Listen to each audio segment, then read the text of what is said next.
সমুদ্রের মতো পানিটা এত পরিষ্কার না, পানিটা দেখা যাইতেছে পরিষ্কার কিন্তু আসলে এত নীল কালারের মতো না পানিটা, তাও যথেষ্ট পরিষ্কার আছে কক্সবাজারের থেকে, তাও অনেক ভালো আছে। এটা হলো গিয়ে মালয়েশিয়ার শেষ রাস্তা, এই রাস্তার পরে আর কোনো রাস্তা নাই, মালয়েশিয়ার বর্ডারের রাস্তা।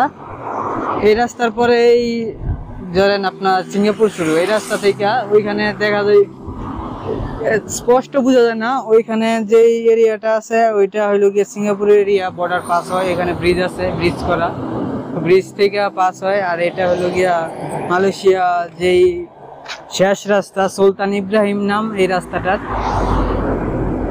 এই জহর বারু সুলতান এই অনুযায়ী এই রাস্তাটার নাম রাখা সুলতান ইব্রাহিম। তো এই রাস্তাটা এরকমই, এটা হলো গিয়ে একবারে শেষ রাস্তা, এখানের পরে আর কোনো রাস্তা নাই। আর এখানে কোনো বড় গাড়ি চলে না, শুধু প্রাইভেট কার, যে যারা ঘুরতে আসে বা আশেপাশে যাদের বাসা তারাই চলে।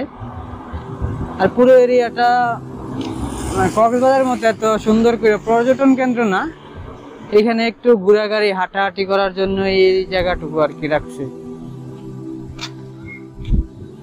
সাইডে দোকানপাট, রেস্টুরেন্ট, থাকার জায়গাও আছে, সবকিছু আছে। এই যে এটা বড় একটা থাকার জায়গা চীনা।